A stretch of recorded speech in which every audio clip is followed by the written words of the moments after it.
La espada de Damocles. Conduce Pablo Veloso.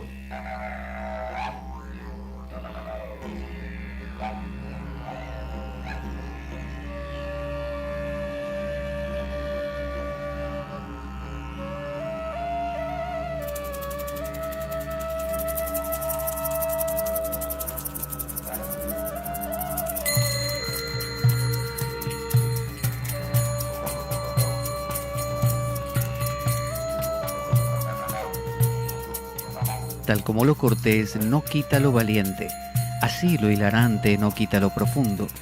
Y dado que la vida es un juego, aquí comienza La Espada de Damocles. La ficción más real que puedas concebir.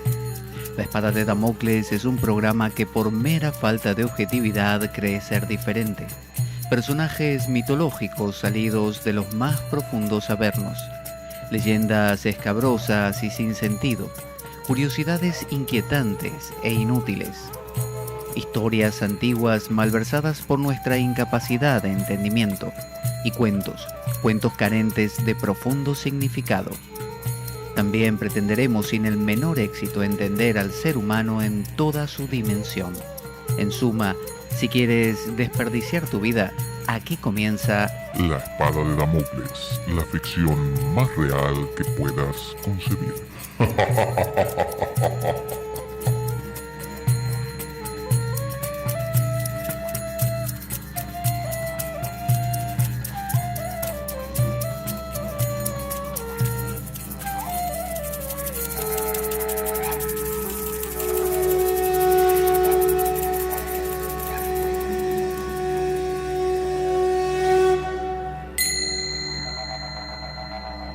La espada de Damocles. Conduce Pablo Veloso.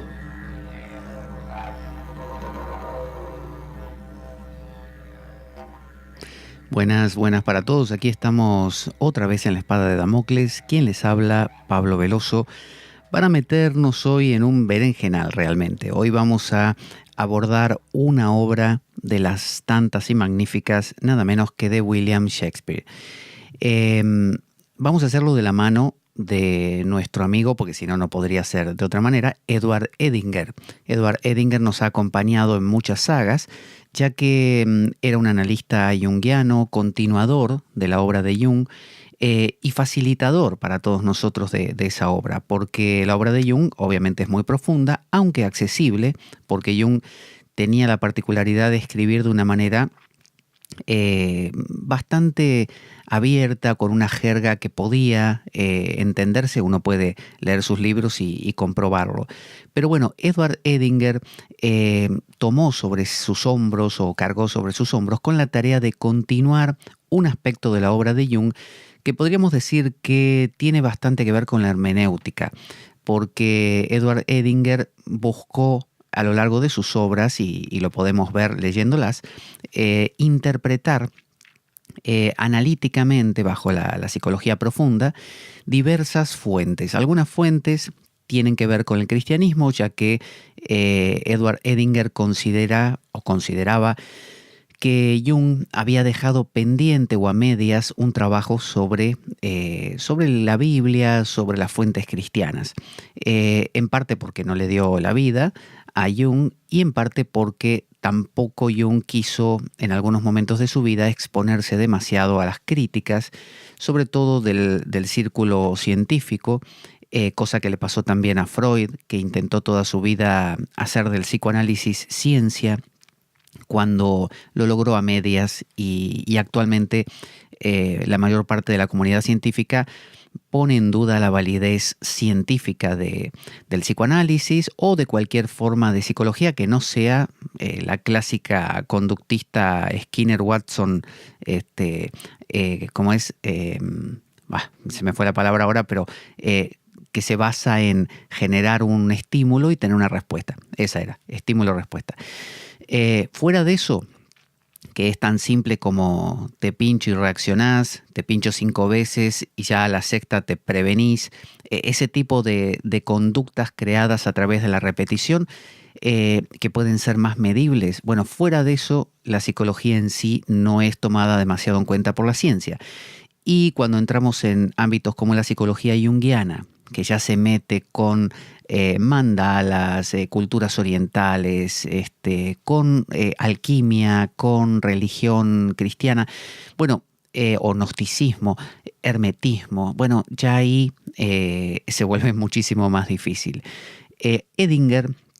Edward Edinger, aliento su lectura muchísimo. Lamentablemente en español hay muy poco de Edinger. La mayoría de sus libros están en inglés, pero son, como digo, muy fáciles de leer. Bueno, cargó sobre sus hombros esta tarea y mi deseo hubiera sido que hubiese vivido muchísimo más, unos 500 años más, para poder regalarnos otras obras por el estilo. Pero bueno, nos tendremos que quedar con lo que tenemos. En este caso vamos a abordar, como le digo, la obra de William Shakespeare en una de sus obras dramáticas menos conocidas, quizá Medida por Medida, así se llama. No es ni Macbeth, no es ni Hamlet, no es el rey Lear, ninguna de esas. Es justamente una un poquito menos conocida. Vamos a decir que, según aquí nuestra amiga la Wikipedia, William Shakespeare nació en Avon el 23 de abril de 1564 y murió en 1616. Estaba mirando que es coincidente con la época donde nació San Juan de la Cruz, que nació en 1542, y Shakespeare nació en 1564. Así que estamos hablando de grandes poetas de una época similar. William Shakespeare, como todos sabemos, aunque sea por referencias, es considerado el mayor poeta, el más grande de la lengua inglesa. Quizá como aquí ocurre en España con Cervantes, por ejemplo. Bueno, ahí es William Shakespeare para los amigos Guillermito. Vamos a hacer una introducción a esta obra y el por qué la vamos a trabajar. Tiene que ver, le adelanto, con un poco con la relación entre lo que Jung llamaba el self podríamos llamarle el ser, ¿no? Dios, lo trascendente, ¿no? Lo grande, esas dimensiones profundas que hay en nosotros y que no podemos explicar. Bueno, que a veces lo plasmamos artísticamente o metafóricamente como Dios. Bueno, eso, llámelo como quiera, los estratos más profundos, no solamente míos como individuos, sino de toda la especie o de la vida en sí, ¿no? Es lo que llamaba Jung inconsciente colectivo, no inconsciente personal, que serían mis cosas, ¿no? Las de Pablo, aunque no dejan de estar vinculadas con el inconsciente colectivo. Pero bueno, es la relación entre ese inconsciente colectivo y el ego. Porque el dilema eterno acá de la vida en general, que todas las religiones intentan explicar, es qué pintamos nosotros en este cuadro. O sea, nosotros, el ego, yo. ¿Por qué existo yo? El perro no tiene un ego como tenemos nosotros. O sea, tiene una identidad, pero es más difusa y vaga. El león lo mismo, el pajarito. Si uno quiere, los mamíferos superiores como el orangután, creo que también la ballena y el delfín, bueno, tienen un poco más, pero nosotros es como que hemos llegado a un punto, no le digo que tocamos el techo porque debe haber más, pero bueno, tenemos un ego que todos lo sentimos todos los días y nos preguntamos diariamente, ¿para qué tengo esto acá yo? Que me hace sufrir. ¿No sería mejor la vida sin el ego? ¿Y si matamos al ego? Entonces ahí empieza el tema de ¿qué hago con el ego? ¿Para qué lo tengo? Si me causa dolor, lo único que hace es querer apropiarse de todo. Querer apropiarse del amor de una persona, querer apropiarse de la atención y respeto de otra, querer apropiarse del coche, la casa, ¿no? El país, la religión, Dios. O sea, ¿no sería mejor la vida sin el ego? Entonces Jung tiene toda una teoría de cuál es la necesidad de que exista el ego y lo desarrolló, y también lo hicimos aquí en el programa, cuando hablamos de la respuesta a Job. Respuesta a Job es uno de los libros de Jung donde él cuenta la relación entre Dios y esta persona, Job, que es uno de los libros de la Biblia donde Dios se relaciona con Job. Y uno se pregunta, como siempre, ¿Para qué? ¿Qué necesidad tiene Dios de Job? ¿Qué necesidad tiene Dios de Adán? Y usted me dirá, bueno, son mitos de la Biblia, de la época, de la era de bronce, que no tienen nada que ver con nosotros, ¿no? Son disparates. Sí, pero tenga en cuenta que si alguien plasmó, no solamente en la Biblia, sino en otras culturas, esa misma realidad, algo tiene que nos toca una fibra interna. Es decir, es esa cosita de qué pasa entre mi ser pequeñito acá y la totalidad. Llámele la vida, el universo, la naturaleza, Dios, lo que usted quiera. Pero hay algo más grande y yo. Así de simple. Están los demás, yo y algo más grande. Ese algo más grande le puede usted dar forma de persona o no, pero uno siente que es pequeñito, mira las estrellas y siente que no existe, que es una gota en el océano, una mota de polvo insignificante. Entonces, es esa realidad, esa paradoja, es lo que intenta explicar aquí Jung. Voy a leer algunos fragmentos iniciales y luego ya nos metemos con la obra. Me refiero al libro de Edward Edinger llamado The Psyche on Stage, es decir, la psique en el escenario.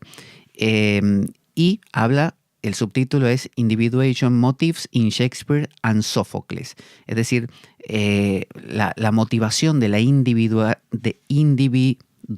que es lo que proponía Jung como meta de vida, la individuación, es decir, convertirse en una suerte de ego sano relacionado con la totalidad.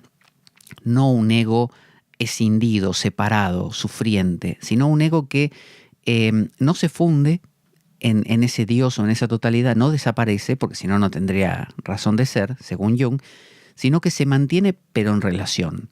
O sea, sana el vínculo. Entonces, este libro trata, fíjese, sobre Medida por Medida, de Shakespeare, Romeo y Julieta también, que lo trataremos en alguna ocasión, y Edipo Rey, justamente, en este caso ya no de Shakespeare, sino de Sófocles. Entonces, dice Shakespeare, la representación medida por medida, voy traduciendo del inglés, por eso quizá no suene tan coherente, es una interesante elaboración del tema de la autoridad delegada, porque de eso va a tratar esta obra, y es genial, le anticipo, para entender esto, la cual nos ofrece algunas intuiciones muy valiosas acerca de la naturaleza de la relación entre el ego y el ser. Entonces ahora escribe este trocito Jung, ¿no? Lo que vamos a leer pertenece a Jung mismo. Dice, el término self, está aclarando, me pareció, dice él, muy ajustado para explicar el sustrato inconsciente, ¿no? Esa dimensión, le aclaro, esa dimensión más profunda de nosotros mismos. Vuelve Jung, dice, el cual es un exponente, cuyo real exponente es la conciencia del ego. Está diciendo Jung que existe una dimensión más profunda dentro nuestro, dentro, fuera, en todas partes, de la cual la exposición es el ego. No está diciendo existe ese inconsciente y nosotros somos una especie de vaya a saber qué, separado de eso que no sabemos por qué aparecimos. No.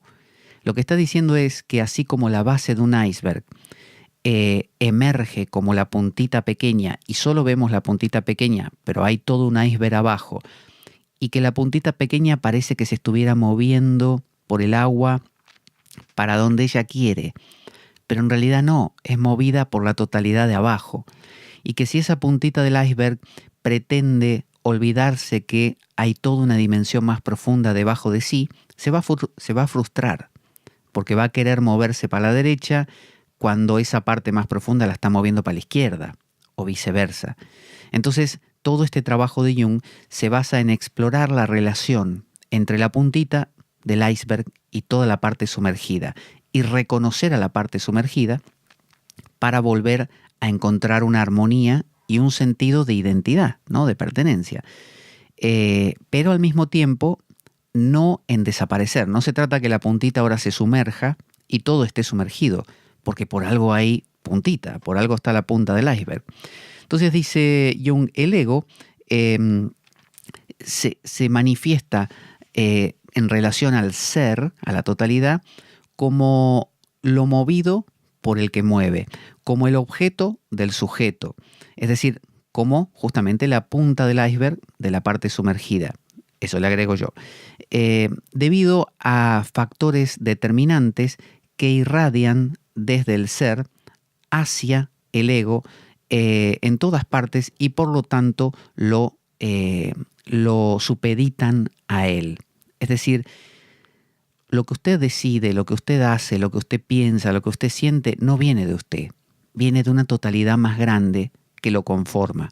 Esa totalidad no está ni dentro de su cuerpo ni fuera de su... Está en todas partes. Es decir, usted es como el pez en el agua. Usted flota en una totalidad que Jung llamó el self o el ser o lo inconsciente, pero en realidad no tiene forma alguna. Está en todas partes. Asume formas. ¿Qué formas asume? Las ganas que usted tiene de comer, de dormir, de caminar, de reírse, de mirar una película o de llorar. Esas formas va asumiendo. Y usted dirá entonces, bueno, soy un títere. No, eso es lo que vamos a explorar. Vamos a ver la relación que hay entre los dos y qué nivel de autonomía tiene ese ego y qué función tiene y qué debería buscar para encontrar equilibrio. Vuelve Jung y dice, el ser, como lo inconsciente, es un a priori existente del cual el ego emerge. Es decir, el ego nace de ese inconsciente y no al revés. O sea, nosotros nacemos de esa totalidad. Esto es, para hablar de otra manera, dice una prefiguración inconsciente del ego. O sea, lo inconsciente contiene dentro de sí el ego que después va a salir. ¿Se acuerda cuando en la Biblia decían, en el Nuevo Testamento, que Cristo existía desde el principio de los tiempos? Como que lo tenía, era un as bajo la manga que tenía Dios y que lo iba a sacar en el momento adecuado, ¿no? Existe por siempre, que era la teoría también de San Agustín, Agustín de Hipona. La idea de que el ego, la punta del iceberg, está ya en potencia en el mismo bloque de hielo que todavía no se desprendió de un glaciar de repente. Está en potencia. Cuando ese trozo de hielo cae al agua, una parte queda flotando porque ya previamente existía esa posibilidad. Entonces, podríamos decir que la punta del iceberg ya estaba prevista, ¿no? Ya estaba anticipada en ese bloque de hielo que todavía no era ni siquiera iceberg. Dice, no soy yo, dice, quien me creo a mí mismo. Por el contrario, yo sucedo para mí mismo. Esta realización, darse cuenta, es de fundamental importancia para la psicología del fenómeno religioso. Pero, dice, fundamental como es, puede ser solo una verdad psicológica a medias. Es como, dice,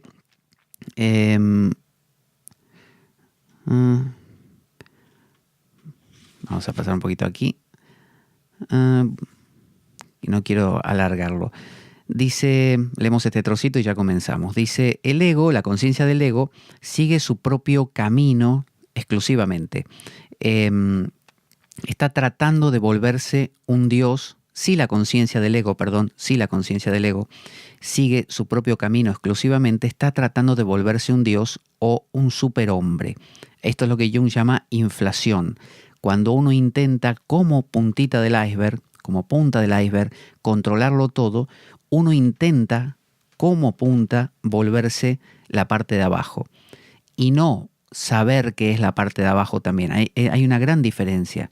Una cosa es que yo quiera ser la totalidad como Pablo, y otra cosa es darme cuenta que Pablo forma parte de la totalidad. Por lo tanto, la totalidad en el fondo es mi ser. Por lo tanto, yo soy la totalidad, pero no como Pablo, sino como totalidad.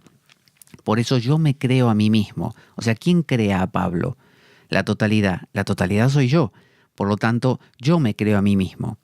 pero me creo como cuando Pablo dice, tengo ganas de comer un caramelo. No, porque no hay un Pablo tan definido. Lo que hay es una totalidad que genera Pablos, Marías, Pedros, Juanes. Entonces esos Pedros y Juanes y Marías son la totalidad, pero sienten que no lo son. Sienten que son solo la punta del iceberg. Y muchas veces, como mecanismo de defensa, intentan crecer adquiriendo cosas, comprando, viajando, teniendo, aprendiendo, controlando, para de alguna manera sentir que logran, aunque sea una puntita de esa omnipotencia o de esa totalidad que es el iceberg, cuando en realidad bastaría darse cuenta de que ya son la totalidad.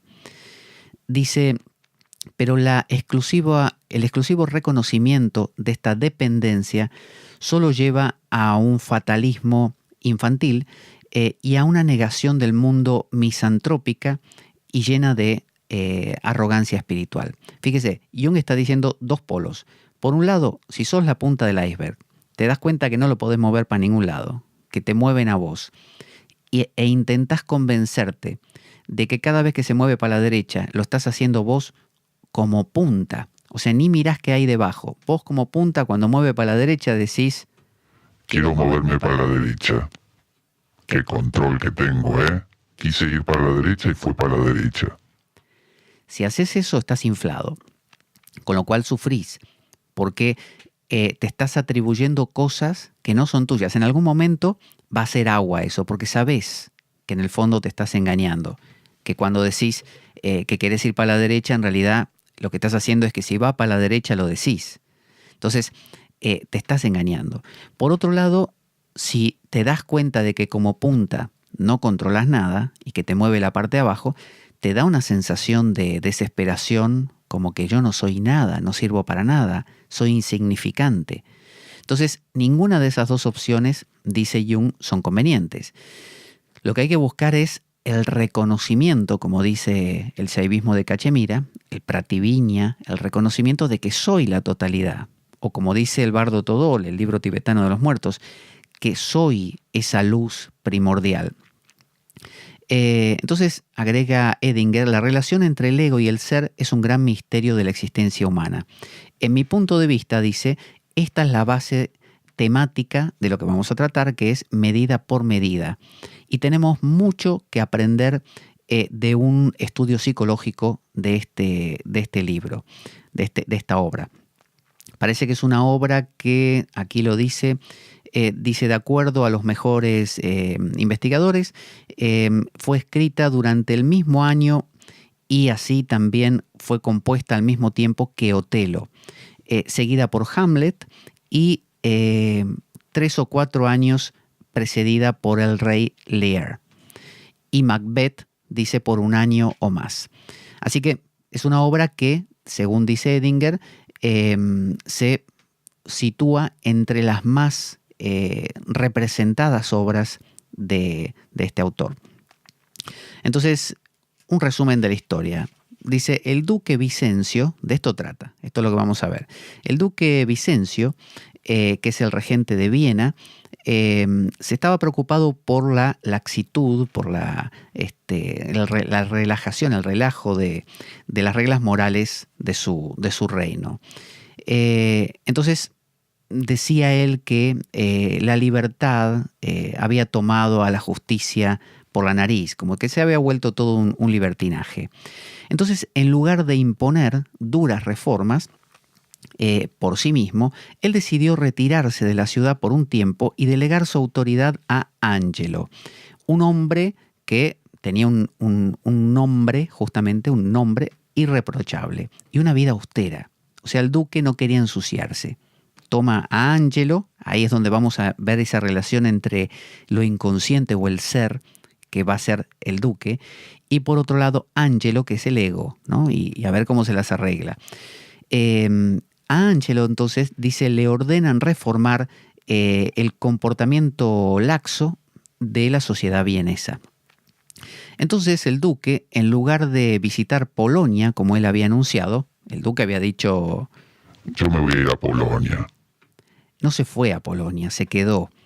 y se disfrazó de un fraile para poder estudiar y ver, ¿no? Espiar todo lo que estaba ocurriendo con su representante, ¿no? con el que se quedó a cargo, Angelo. Entonces la primera acción de Angelo es revivir la vieja estatua que imponía una pena de muerte por el viejo estatuto que imponía la pena de muerte por la fornicación. Lo primero que se le ocurrió a Angelo es decir, cuando encontremos a uno fornicando, lo matamos, ¿eh? ¿Se acuerdan de ese estatuto? Bueno, vuelve. Eso es lo que dijo Angelo. Entonces, la primera persona en ser sentenciada, en este ejemplo, para dar ejemplo, fue Claudio, un joven noble que había dejado embarazada a Julia, ¿no? Que era en realidad su prometida, pero el tipo lo hizo antes de casarse, cosa que no se permitía. La hermana de Claudio, llamada Isabela, que estaba por entrar al noviciado, como monja, es llamada por su hermano para jurar ante Angelo por su vida. Isabela lo hace elocuentemente y gradualmente Angelo, que en este caso es el ego, se enamora de la castidad y de la virtuosidad de esta joven mujer y le ofrece una especie de trato, un intercambio, ¿no? Por la vida de Claudio. Isabel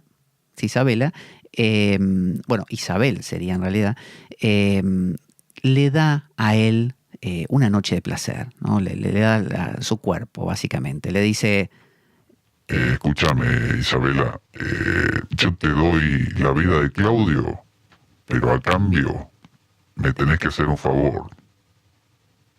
¿Me entendés? Así le dice. Entonces, Isabel rechaza esta proposición vigorosamente, ¿no? Isabela dice, no quiero saber nada, diciendo, más que mi hermano está mi castidad. Entonces el duque, disfrazado, es el ser disfrazado de fraile, aprende acerca de estas materias se da cuenta, se entera y arregla una especie de puesta en escena. Varios años antes, Angelo había rechazado a Mariana, que era su prometida, porque, pobre, la familia de Mariana no tenía dinero, entonces la dote no era buena. Entonces la rechazó. El duque, disfrazado de fraile, le propone a Isabela fingir que va a la cama con Angelo, digamos que se mete en la cama en una habitación oscura, por lo tanto era fácil fingir, y hacer quedar con Angelo en una cita de medianoche, y en el momento en que se iba a meter en la cama, que iba a entrar en la habitación, en lugar de ser en lugar de ser Isabela, la intercambiarían por Mariana. O sea que la que terminaría teniendo relaciones con Angelo no sería Isabela, sino Mariana, la vieja prometida de Angelo. Todo esto estaba armado por el duque.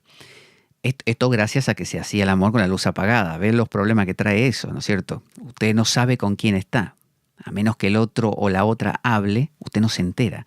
Entonces le podían cambiar tranquilamente y usted no se enteraba. Esto le pasó también a Jacob, ahora que me acuerdo. Este plan, o así llamada también dice aquí, este truco del lecho de cama, es tontamente ejecutado por Angelo, que ni se entera, que temiendo porque su villanía fuera descubierta, viola el acuerdo que tenía con Isabela y ordena la inmediata ejecución de Claudio. O sea, Angelo tenía cola de paja, no quería que se supiese que él había estado con Isabela, que en realidad no era Isabela, era Mariana. Pero él no quería que lo descubran, entonces por las dudas dijo, yo voy a matarlo al otro y chao. Muerto el perro, se acabó la rabia. Entonces demandaba a sus sirvientes la cabeza de Claudio cortada, que se la trajeran. Él quería ver si lo habían matado de verdad. Esta orden fue interceptada por el duque disfrazado de fraile, quien arregló con el carcelero que sustituyesen la cabeza del pobre Claudio con la de otro prisionero que había muerto de muerte natural. Había un tipo que se había muerto en la cárcel, le cortaron la cabeza y se la mandaron a Angelo, que tampoco le iba a mirar mucho. A usted le dan una cabeza llena de sangre dentro de una bolsa y usted medio que abre de arriba y, como dicen acá en Asturias, fisgonea un poco, mira de arriba y ya está, dice, ya está, esa es. Entonces el duque ahora hace sus arreglos para regresar públicamente a Viena, que en realidad nunca se había ido, estaba ahí, disfrazado de fraile. Angelo y los otros oficiales lo van a encontrar en las puertas de la ciudad, ¿no es cierto? Así con toda la pompa. Ahí Isabela abiertamente acusa a Angelo de asesino, hipócrita y violador. Y Mariana aparece de entre la gente, para más sorpresa de Angelo, reclamando que quería ser reconocida como la esposa de Angelo. El pobre Angelo no entendía ni jota de todo esto. Entonces el duque revela su plan anterior y las órdenes de justicia que él había dado. Y ordena que la justicia se cumpla. Entonces dice, un Angelo por un Claudio, dice, muerte por muerte. Así dice el rey. De todas maneras, debido que la orden de ejecución no fue realizada debido a que tanto Mariana como Isabela pedían misericordia y que se revocara la pena de muerte. En lugar de eso, un casamiento múltiple se arregló. Claudio se casó con Julieta, Angelo se casó con Mariana y el duque mismo, Claudio se casó con Julieta, no, me parece que aquí está mal. Claudio se casó con, con Julieta, claro, era su prometida. Claudio era el que habían prendido por haber dejado embarazada a Julieta, está bien. Angelo se casó con Mariana, que era su prometida inicial, la que le pusieron en la cama y él no sabía, y el duque mismo medio que le tiró ahí, como dicen acá, los tejos a Isabela y le pidió la mano. Isabela obviamente aparentemente dejó el noviciado, no se negó y se casó con el rey. Así toda esta obra termina felizmente. Así que de esto vamos a hablar. Fíjese, un duque que es una representación, un tipo del ser que se retira pero se queda viendo, como vio cuando dice que Dios lo ve todo, bueno, se queda viendo, es lo inconsciente que está ahí. Un ángelo que es de todos los hombres el mejor, el elegido para, ¿no? El Adán, el Job, el ego, el Cristo, para que lleve adelante, o el Jesús, para que lleve adelante toda esta obra, para que ejerza la justicia en lugar, para que ponga orden en lugar del ser. Pero el ser está ahí mirando. Y luego va a venir, después de todo este desmadre que se da, cuando vuelve el duque, que es lo que vimos al final, viene una especie de juicio. El duque, el ser, en algún momento regresa, que es como el apocalipsis de la Biblia, ¿no? En algún momento sentimos que esas partes más profundas nos piden una especie de que hagamos un recuento de qué pasó, ¿no es cierto? Nos piden, bueno, no me acuerdo cómo se suele decir. Entonces dice, desde un punto de vista psicológico, dice Edinger, en términos del modelo de la psique de Jung, el duque representa al ser y Angelo al ego. Por eso esta obra, medida por medida, nos va a hablar justamente de esta conexión. Desde el comienzo de la obra, desde el estado inicial, el duque está rigiendo su reino. O sea, inicialmente tenemos al ser, lo inconsciente, que lleva adelante un reino. Pero el estado de esa totalidad original no es satisfactoria. Acuérdense que el duque se queja de que su reino es un desastre. O sea, que hay libertinaje, que todo está desmadrado. Entonces, uno se pregunta normalmente, si Dios estaba bien, ¿para qué creó el mundo? Fíjese, ese es el eterno dilema de la filosofía también. ¿Por qué hay algo en lugar de nada? ¿Por qué todo esto no se quedó en nada como estaba? ¿Y por qué aparecimos? ¿Por qué hay personas, hormigas, no sé, bicicletas? ¿Por qué existe todo? ¿No? No solo lo natural, sino lo manufacturado por el hombre. ¿Por qué existe? ¿Por qué no nada? ¿Por qué existe la inteligencia? ¿Por qué existe el ego? ¿Por qué existen entes y no nos quedamos todos en una dimensión, no sé, unicelular? ¿Por qué? Entonces, acá está el desarrollo de esa respuesta. El duque tenía su reino, un reino completamente amplio, pero no le gustaba, caótico, y quería poner orden, pero no lo quiso poner él mismo. Dice, no era satisfactorio este estado, el cambio era requerido, ¿no? Se requería un cambio. Aquí comienza entonces, dice, una dinámica de relación entre el ego y el ser, el cual se divide en 3 fases, que son las que vamos a transitar. Primera fase. En la primera fase, dice, el duque, representando al ser, delega su autoridad transpersonal a Angelo, al ego, dándole una asignación, una tarea a cumplir. Él desaparece. Es como Dios que le dice a Adán, quiero que hagas tal cosa, y se va. O Dios que a Job le propone a través de las leyes de sus escrituras ciertos parámetros y está en segundo plano. Y así con todo. Dios es el que todo lo ve, ¿no? El ser. Nosotros decimos, ¿por qué no puedo hacer consciente lo inconsciente? Está ahí. Mañana te sentís mal y no sabes por qué. Pasado estás contento y tampoco sabes por qué. Tenés ganas de bailar samba y no sabes por qué. O sea, hay una dimensión más profunda que está en segundo plano. Y por alguna razón que todavía desconocemos, hay un yo que está en primer plano y supuestamente tiene que poner orden. O sea, usted, yo, todos los días intentamos poner orden en el reino, que es un reino que sabemos que se nos escapa por todos lados. Porque yo le digo a usted, ¿qué control tiene verdaderamente sobre su vida? Poco. La mayoría de las cosas ni las entiende, ni yo tampoco. O sea, no entendemos por qué pensamos lo que pensamos, por qué tenemos ganas de esto o no de aquello, por qué queremos hacer dieta y nos traicionamos. O sea, hay más, hay más.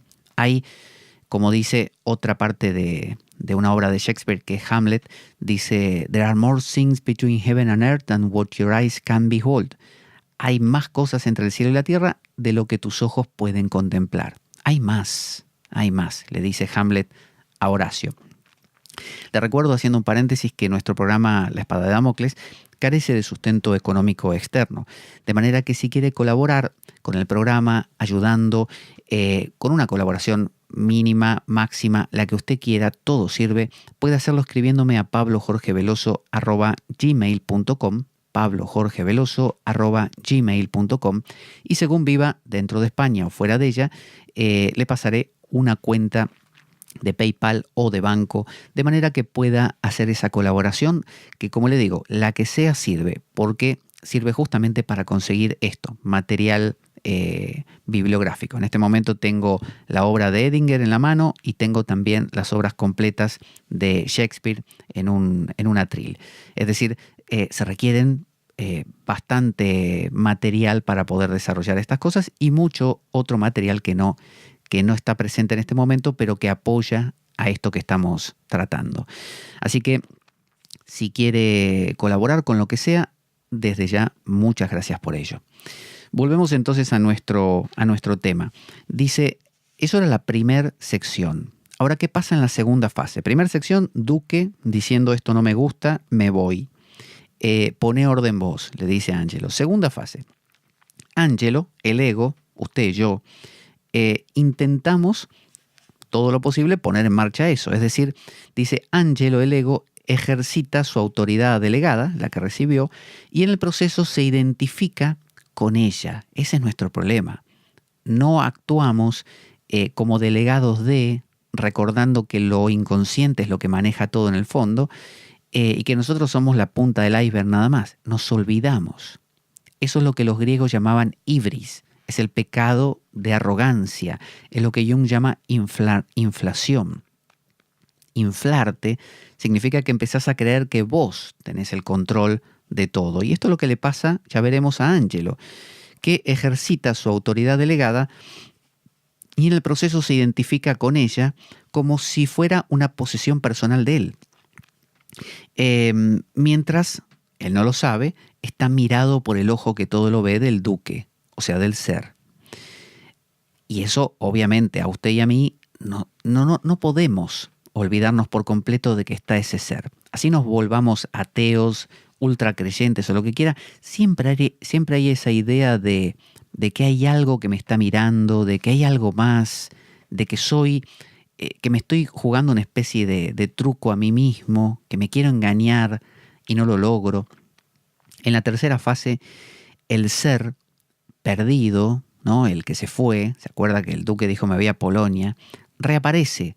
Y hay un día del juicio, famoso día del juicio, como en el Apocalipsis, en el cual el ego es revisado, ¿no? Entonces el ego ahí se pone sobre la palestra y se mira a ver qué pasó.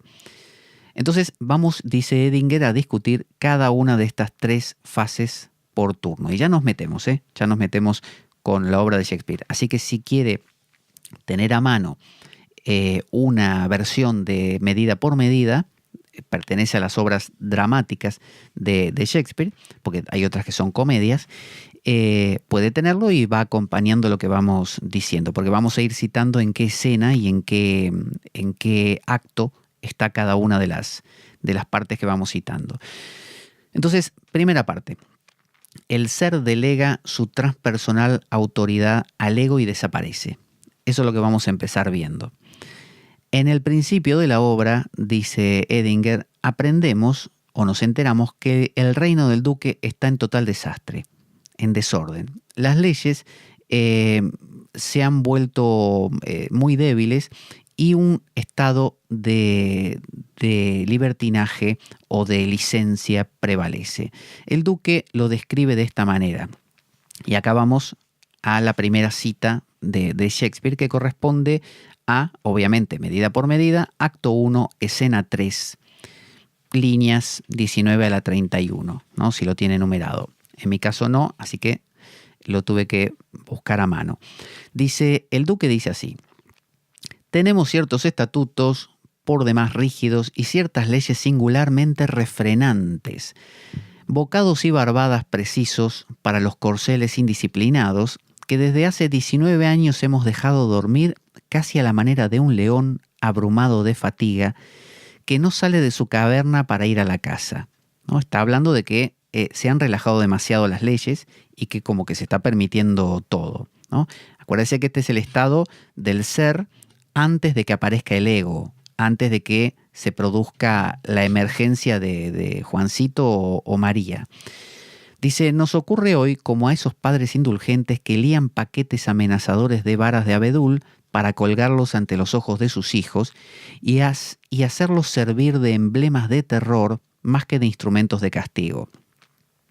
A la larga se encuentra que esas varas inspiran más burla que temor, y así sucede con nuestros decretos, que, muertos en la aplicación, no tienen en realidad existencia. La licencia tira de las narices a la justicia.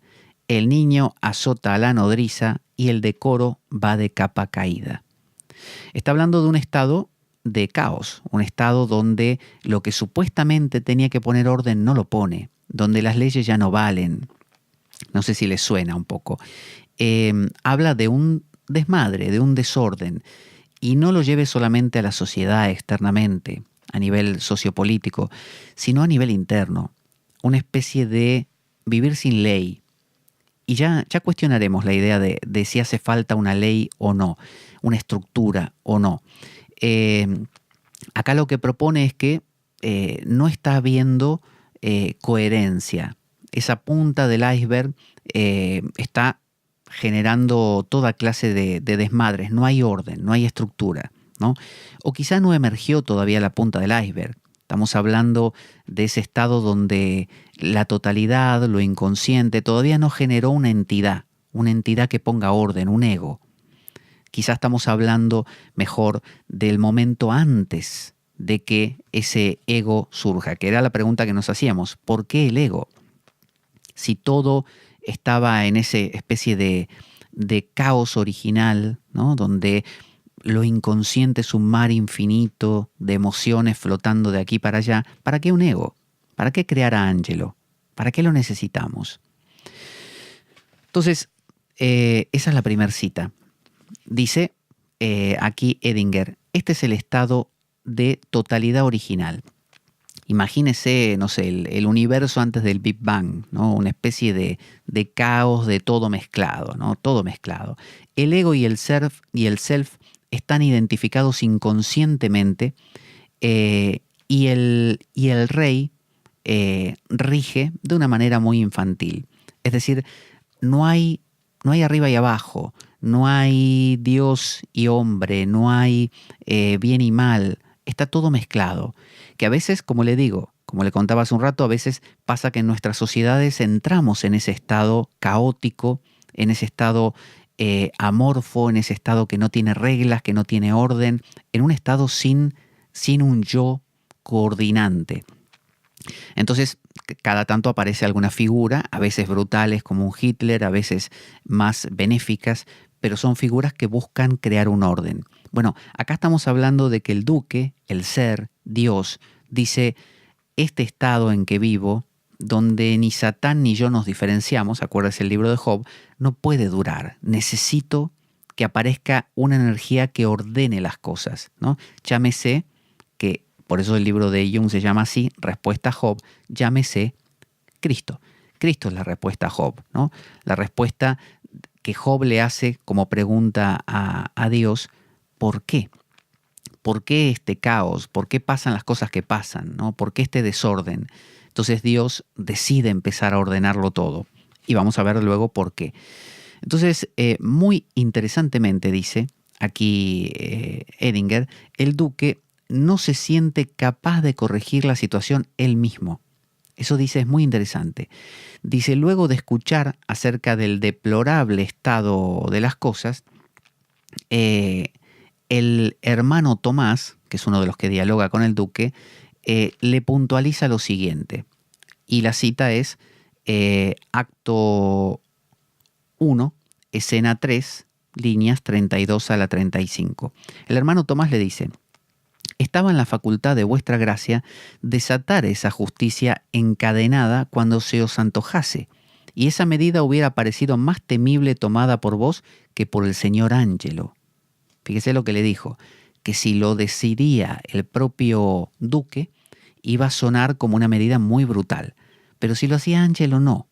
Entonces ahí empezamos a darnos cuenta cuál es el rol de Ángelo, que ya vamos a ir perfilándolo. Entonces el duque le responde a eso, que es el fragmento siguiente.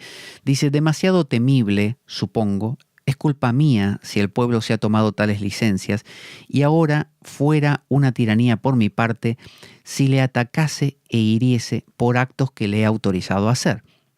Es decir, imagínese que usted es la totalidad, ¿no? El universo entero con todo el caos, bien y mal mezclados. O sea, usted es todo eso. Si usted, como todo eso, intenta poner orden, es como que no hay respeto ahí, no hay coherencia. Hace falta que aparezca un otro para que parezca diferente y entonces sí pueda interactuar.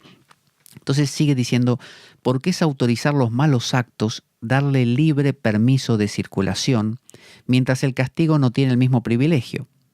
Así, Padre mío, he delegado mi poder en Ángelo, quien emboscado detrás de mi nombre podrá atacar por derecho al objeto sin que mi carácter tenga que comprometerse en ese combate al que mi persona quedará extraña.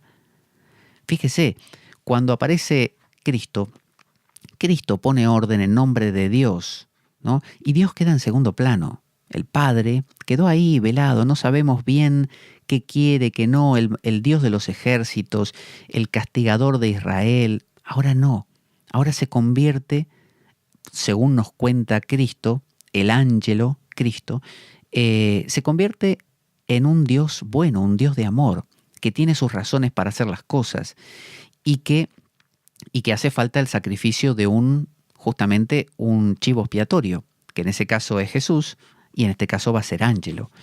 Entonces dice Edinger, el ser no puede corregir la situación por él mismo y necesita que el ego lo haga. Esta es la razón por la que el duque ha delegado su autoridad a su subordinado, Angelo, pidiéndole que lleve adelante esta tarea. Y esto lo encontramos en aquí lo tengo, acto 1, escena 1, líneas 17 a la 21. Y dice, a ver dónde lo tenemos ahora. Lo tengo que buscar en el libro también yo, vamos a ir juntos. Tenemos acto 1, escena 1. Estoy en la escena 3, así que vamos a la escena 1. Aquí. Esto es así. Acto 1, escena 1, acá. Dice, porque debéis saber que por una muestra particularísima de confianza le hemos designado para ocupar el puesto de nuestra persona ausente. Esto está diciendo el duque. Por una particularísima muestra de confianza. Es decir, ese elemento, ese ángelo, ese Jesús, ese Job, no están elegidos porque sí.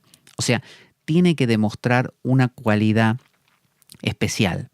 O sea, si te habla el duque, si te habla Dios, no es porque sos cualquier cosa, sino es porque ha generado un centro lo suficientemente preparado como para poder escuchar la voz de esa totalidad, de ese inconsciente.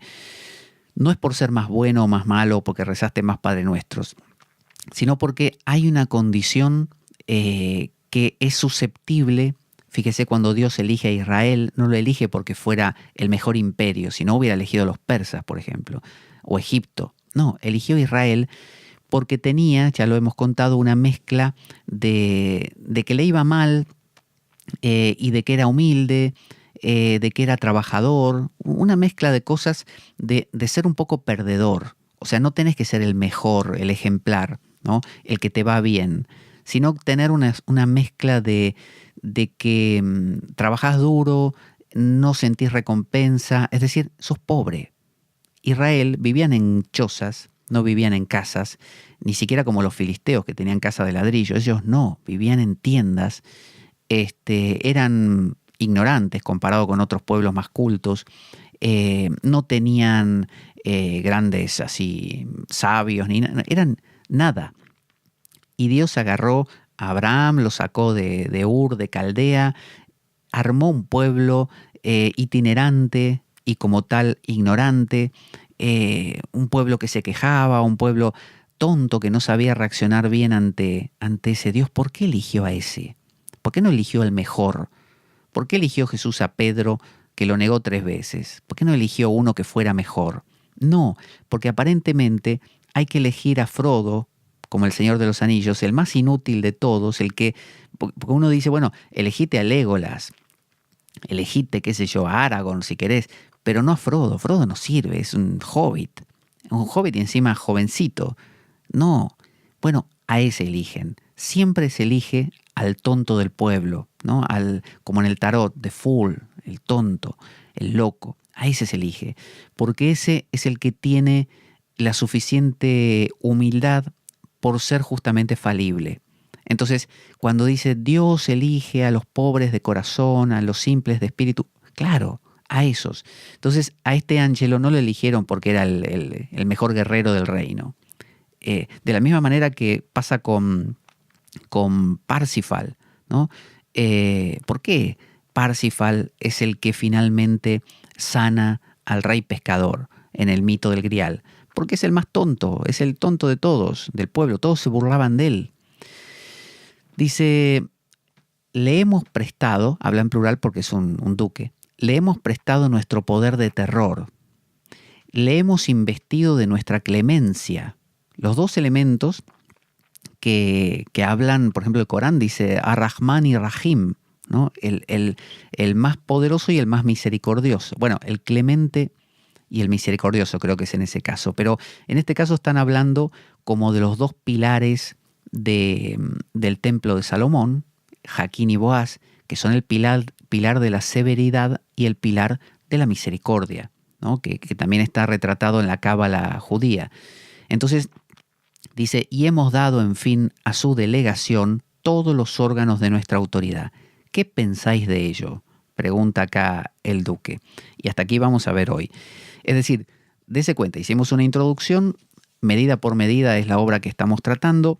Es un berenjenal, se lo aclaro para mí también, porque tengo que estar traduciendo y además es una obra muy poética que tiene muchos elementos así de giros y hay que ir y venir por el libro también porque las citas no van en un orden, pero yo creo que vale muchísimo la pena. No solamente por entender esta dinámica de quién soy yo y por qué esta partícula pequeñita llamada yo existe en lugar de no existir y ser todo más fácil, ¿no? Ser un universo simplemente inconsciente. ¿Por qué? ¿Por qué la conciencia, no? ¿Por qué tenemos que ser los ojos que miran al propio universo, que se miran, ¿no? Como decía Meister Eckhart, el ojo con que Dios me ve es el mismo ojo con que yo veo a Dios, ¿no? Y viceversa. Entonces, ¿por qué? Y acá empezamos a ver que el duque veía una escena que no le gustaba. Es decir, el duque dijo, este mundo, esta escena es caótica, no quiero caos, quiero orden, pero yo no puedo poner orden porque yo soy parte de ese desorden y no soy suficientemente objetivo, necesito otro y para eso tengo que crear un otro. Entonces creo que se diría embiste, no, inviste, le otorga, ¿no? Las cualidades de él. Fíjese que le dice, le hemos prestado nuestro poder de terror, le hemos investido de nuestra clemencia, las dos cosas, y que son opuestas y complementarias. Y hemos dado, en fin, a su delegación todos los órganos de nuestra autoridad, todos los órganos, todo le da. Lo prepara y quiere que él ponga orden. Sabe que no eligió ni el más inteligente, ni el más poderoso, ni nada, el peor quizá eligió, justamente porque tiene un elemento que a él le interesa, que es la humildad, que no es susceptible de volverse soberbio, pero sí de caer. Porque fíjese que Angelo, según lo que hemos relatado, cae presa de enamorarse de Isabel y quiere tener relaciones con Isabel. Él, que estaba castigando a Claudio por haber tenido relaciones premaritales con su propia prometida. Él está queriendo tener relaciones con una futura monja. O sea, Dios, o el duque en este caso, elige al más caído, al más susceptible de caer, al Pedro elige. Entonces, qué interesante es que no es el mejor. Uno ve a veces gente y dice, mirá cómo medita, mirá qué santo que es. No, ese no es el que sirve. El que sirve para estos propósitos profundos es el otro. En el tarot es el tonto, el loco. La carta del loco es la que inicia todo el viaje. No la inicia ni el mago, no la inicia ni el emperador, ni el carro, ninguna de esas, ni el ermitaño que es tan sabio. No, es el loco. Entonces tiene que ser el que cae. Ya veremos por qué. Yo creo que esta obra vale la pena que nos tomemos la paciencia para poder, en este caso, acompañarme a su vez en mi profundización de la obra, porque creo que nos va a resultar muy, muy útil para adentrarnos en Shakespeare, para conocer un poco más de su obra poética, pero también para conocer de nosotros mismos y animarnos a hacer una hermenéutica, ¿no? Una interpretación de la mano, obviamente, de Edward Edinger, de estas cosas profundas, viendo cómo sale agua de las piedras. O sea, todo puede otorgarnos algo si sabemos enfocarlo. Así que vamos a ir a nuestra cortina de despedida. Ahí va. Soy Pablo Veloso, esto es La Espada de Damocles y nos encontramos en la siguiente ocasión. Buena vida para todos, buena semana y... ¡Avanti Damocleanos!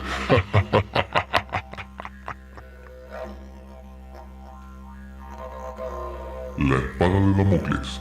Conduce Pablo Veloso.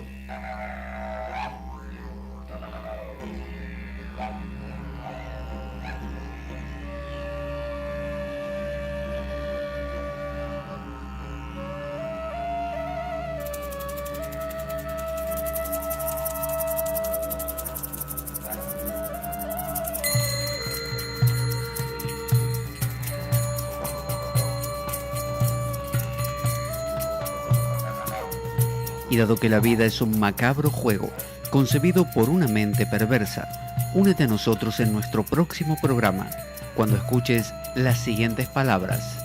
La espada de Damocles, la ficción más real que puedas concebir. Buena vida para todos, buena semana y... ¡Avanti Damocleanos!